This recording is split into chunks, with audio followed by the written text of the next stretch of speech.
this one is a plugin. It is by the author who also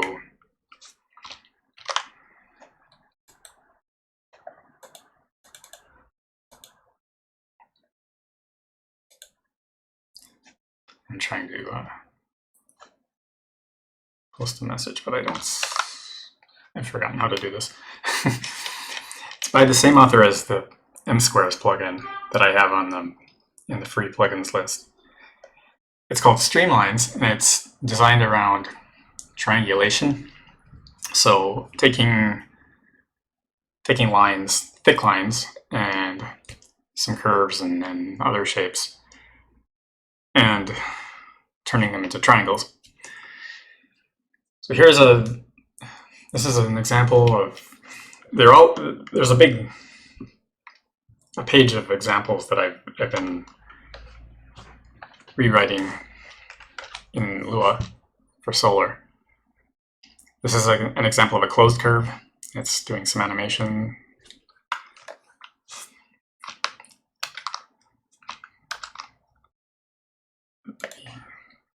I have a list of them. The first several are from the examples that the author posted. So I was adapting these. They all take in, many of them take in several inputs. This one I don't think does, but so it was a challenge trying to adapt them all to do that. Let's see if I got this one here. Closed. So this is a fairly simple one. You just specify the geometry and update, and then feed it back into a mesh. I mean, a lot of this isn't terribly hard to do necessarily, but it's all in one place, and it's kind of a pain to do it all.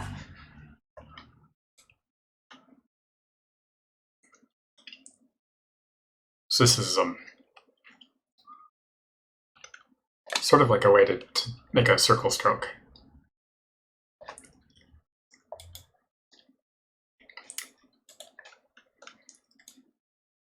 And let's see.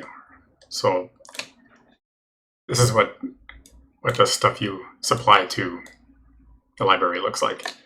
You give it the different distinct pieces. So the slices would be the circle, and these are the little triangles at the end. And it'll make one big mesh out of them all.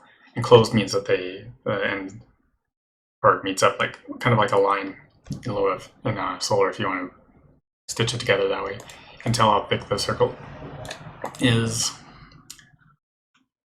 And then we feed it into a mesh. And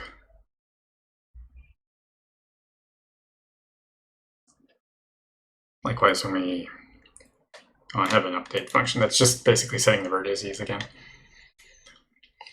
So like I said, it's not necessarily something you couldn't do on your own, but it's helpful to have it all in one place.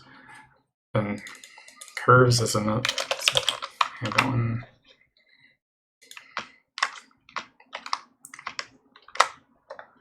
So this is it's just a basic quadratic curve.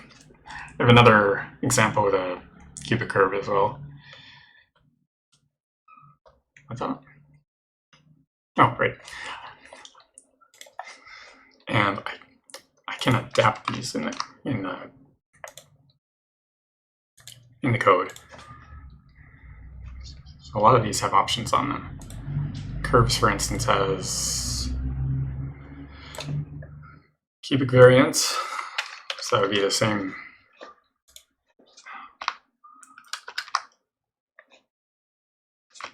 So I put that in here. So we would have that. And it's got guidelines. That's one of the options that you can supply in the code. These curve guides. And then wireframe, that's the other one. So if we have the cubic variant and the cubic test, it'll have something that looks like that. And this one doesn't move, but I think it does move very slightly, but I think, I don't know if the numbers should be different or if it was just testing that it didn't break under slight movements. But this is what the triangulation will look like.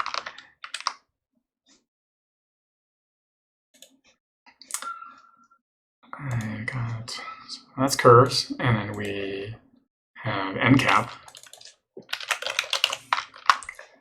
I don't know if this has,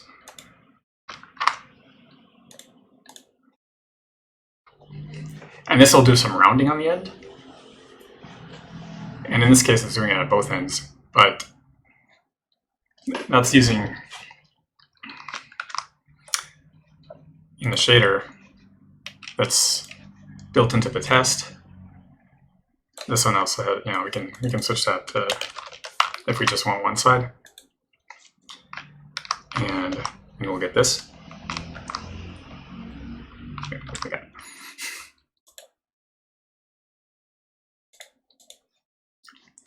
So we see that one side is rounded, the other isn't, and on both of these little shapes. And that is taking advantage of something called annotations. So these are fed into the shader through, well, however we supply it. In this case, so I'm getting the annotations and the lengths. The lengths are used to determine how far along the segments we are, so that we can detect if we're at the end. When we're making the mesh, I'm encoding the annotations, like the x will be the length along the curve, and that might be between 0 and 1. It might be between 0 and 1 and normalized so that they're all equally spaced apart. It might be an actual length. It might be, there's one other one. But we can declare which mode we want. In this case, we're using distance, so we're using the actual length. And so I've encoded these in the UV coordinates, the texture coordinates, and I'm also encoding the length. So the length that goes through one coordinate, and the x and the y I'm cramming into the x. The y, okay, the y annotation will be either -1 or 1, depending on which side of the shape of the line we're on. So one of them will be the top, one of them the bottom, or however you want to consider those sides. The z and w will be from the center, from the spine, it's called, to the edge. So it's pointing in that direction. So it's a normal, not a unit normal, but just it's called spine to edge. And I used all of these in the examples. Since the y is only -1 or 1, I snuck it into the x coordinate, and I made sure x could be 0, so I'm adding 1 to it, and then setting the sign accordingly. And then in the shader, I'm reversing that. So I'm taking the absolute value and then subtracting 1 from it to get back to the proper length, or not necessarily length, but distance. And then grabbing from the original value before I did that, taking the sign, and that's what I'm using to figure out which side. And then this is basically the same as what, at this point, it's basically what he has in his example. So it's the shader that smooths out the side if you're within a short distance of the full length. It's doing a little something for when you have two. If you have both sides rounded, it's doing a little something extra here. So I'm using the x coordinate to decide if you want to use the other shader or the other approach, the other variant. So there's either the rounded both sides or rounded one side. And I'm specifying that with an option here.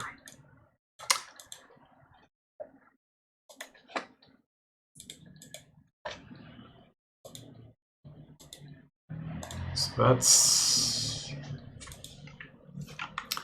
end cap. The next one would be gradient. There's not much to this one.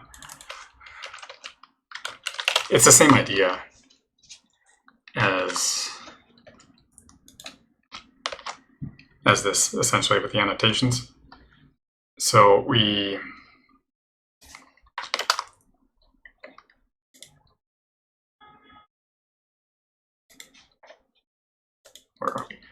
get the annotations. We don't need to get the lengths. All we need is the x. And I don't think there's anything interesting in the mode. Where are we? We're taking the inputs. Yeah, all we need is the annotations, because the default mode, I think, is the 0 to 1 distance. And once they come into the shader, we use them to blend between these two colors. So they're in the UVX, which we supplied here, and we're just dummying this one out.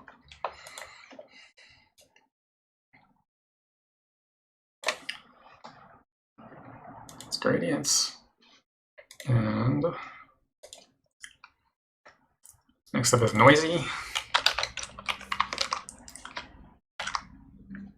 There are two here. There's this, which is it's kind of like a closed sample, but it's taking advantage of the annotations to disturb the geometry a bit, and it's doing that for both that part and a line. If we can also do a separate effect. So handwriting variant is another subsample. And I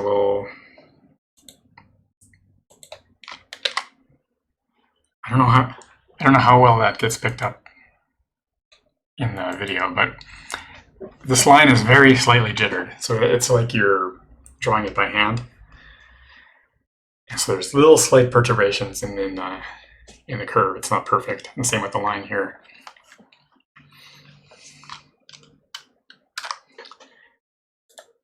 And what these are doing is, again, they're taking the annotations once again. They're updating the vertices with some little bit of trig and everything. So that's just to move the circle around, but that's nice hack.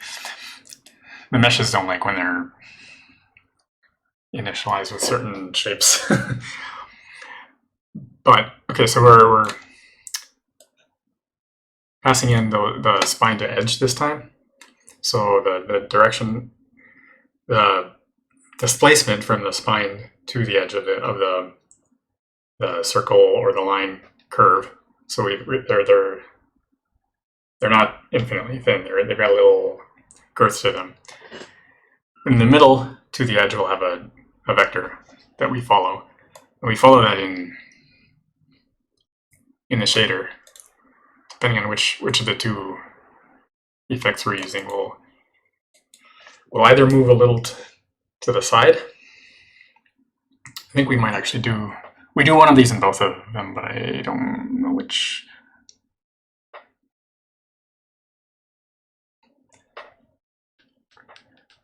Yeah, so we'll displace a little.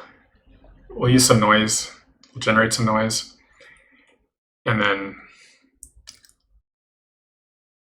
we'll do the noise here, but we'll follow a sine curve to kind of spread out those little bursts in the circle.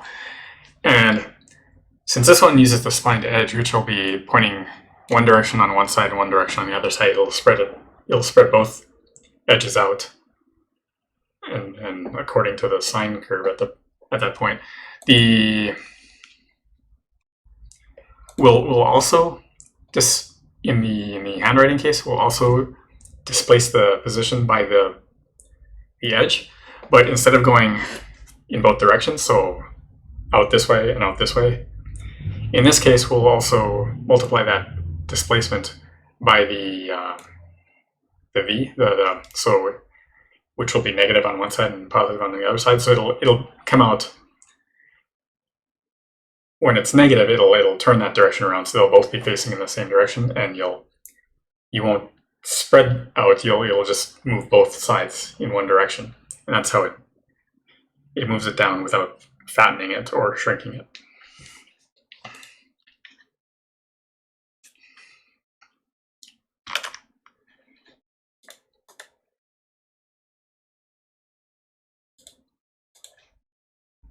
Now, streamlines is the next one. This one can be kind of finicky to load, so I might have to relaunch this a few times.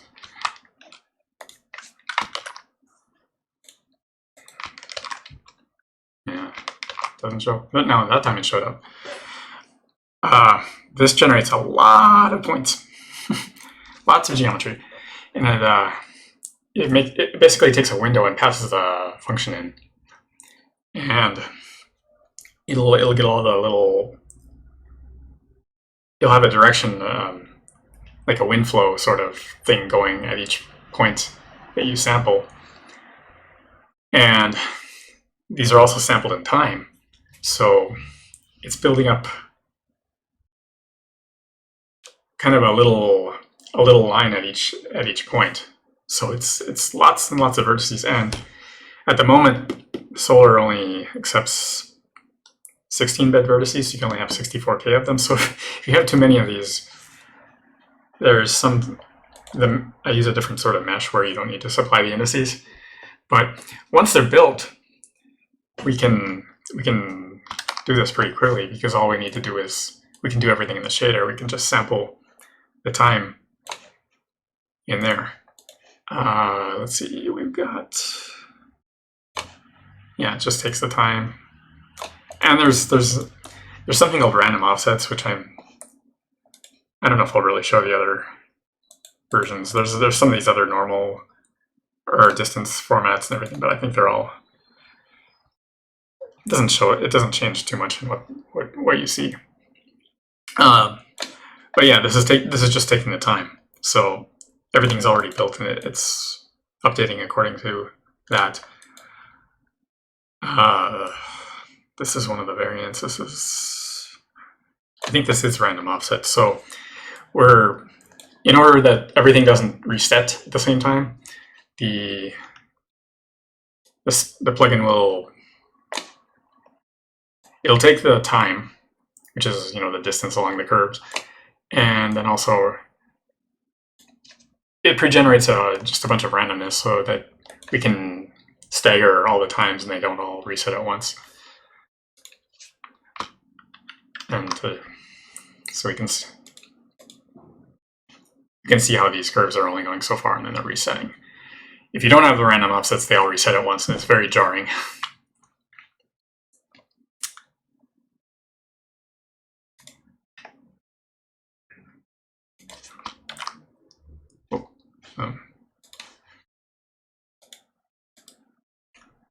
Okay, wireframe.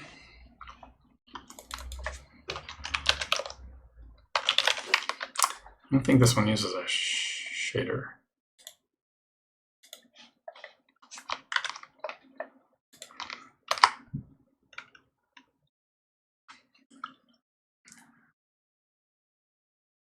No. So this one is just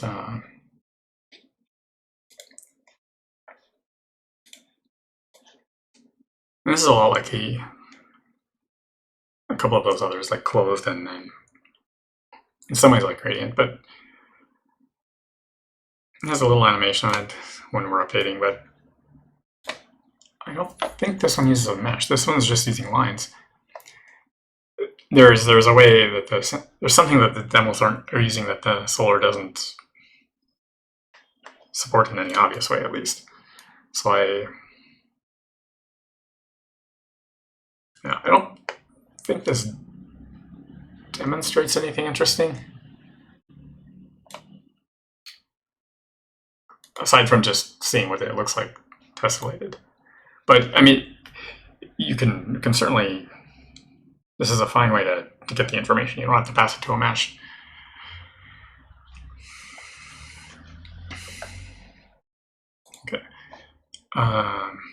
So those are all the ones that were in the demo supplied by the author, and I have one more that I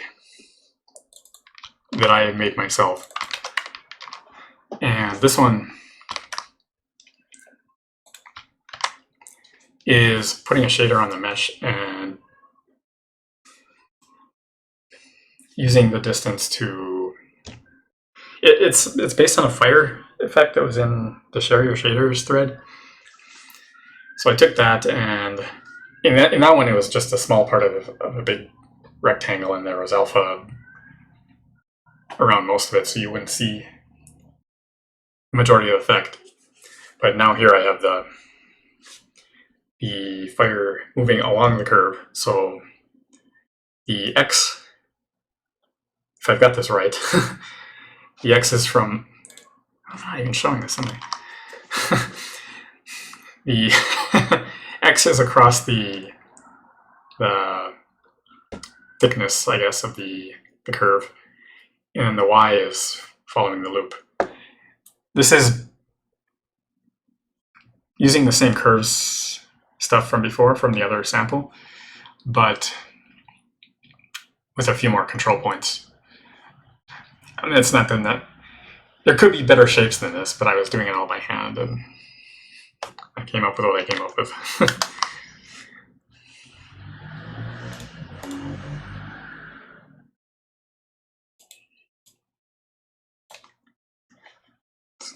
So,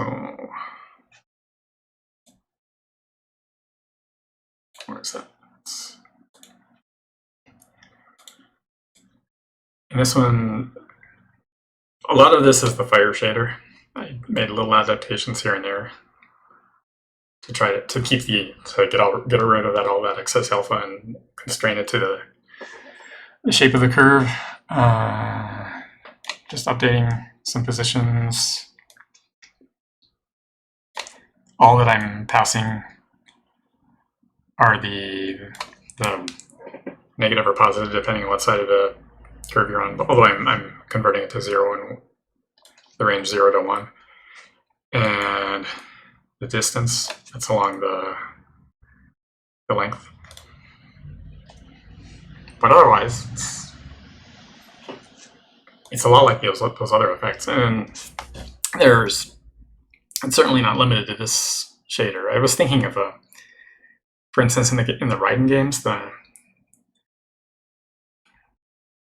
where you're a spaceship and you have a laser weapon that you can pick up, and it's going in all these crazy curves. That's one thing you could do with this. This could be a dragon's breath or something along those lines. Also, anything with an articulated form, like a snake or something with a long neck, or really anything, a whip.